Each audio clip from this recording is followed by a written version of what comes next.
Hi everyone, in this lesson we'll learn about the JSX in React.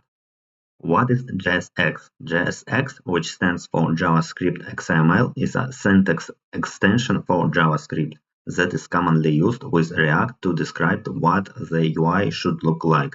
It allows developers to write HTML-like code directly within JavaScript, which can then be transformed into React elements. What are the basic rules of JSX? Each JSX expression must return a single parent element. If you need multiple root elements, you should wrap them in a single enclosing tag, often a div or a React fragment.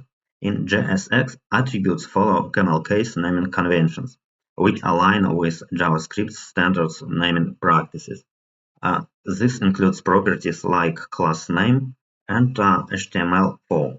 You can embed JavaScript expressions with JSX by wrapping them in curly braces. This allows dynamic data to be included in the JSX markup. JSX requires that tags without children be self-closed, similar to XML. Let's take a look at our code.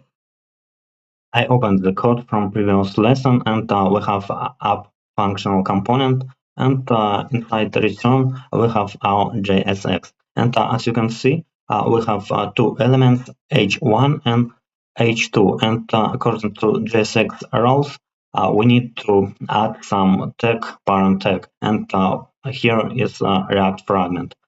We can add import React, and basically it's a React component, React fragment, and also we can close it with React fragment. And I'm going to save it, and as you can see, nothing was changed, and we can write it in short version.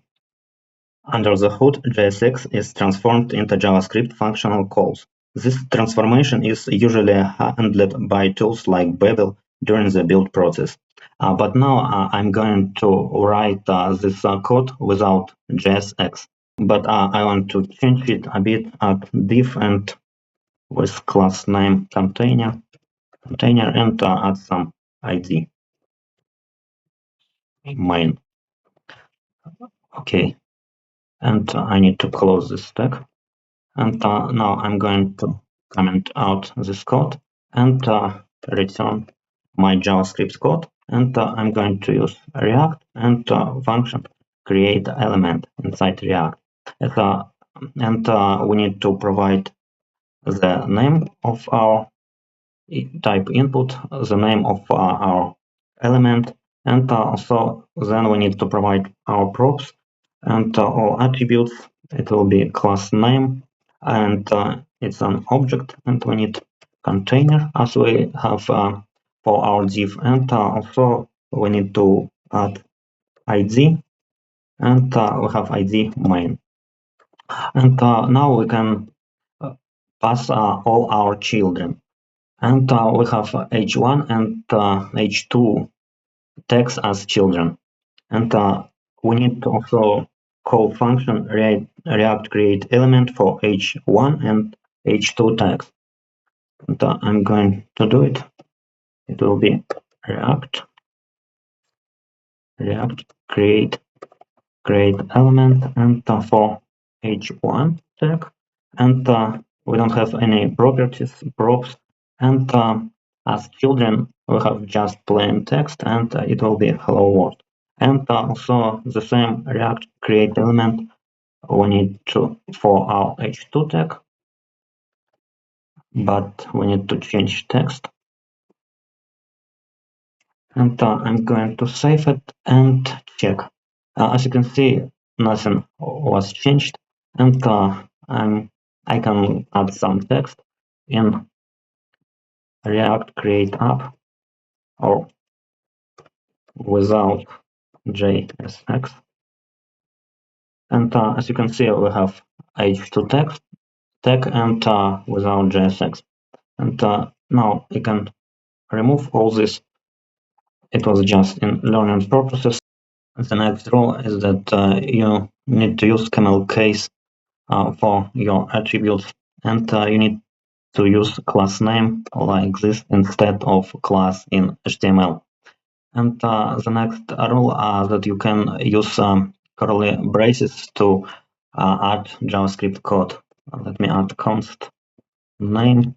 It will be John, and I can use this name inside my JSX with curly braces and just provide name. Let's save and check. And as you can see, we have hello John, and also I can use some function to uppercase. It's a function, and we have John in uppercase. And also you need to use some self-closing tags for elements like input. As you can see, we have self-closing tag here, and also for image. Let's build simple JSX for our to-do list project. I'm going to remove that, and also we don't need that, and also this name. And I'm going to change my h2 tag to to-do list, and add div with class name container, and close div. And now we can add some text like HTML, CSS, JavaScript, like we did in first lesson. And I'm going to add several divs with class name task role, and provide text HTML. And also I need these divs for CSS, JavaScript, and React.js. And let's check what we have. Okay, we have our h2 tag and our to-do list. And now we can add some styles, some basic styles for our class task role.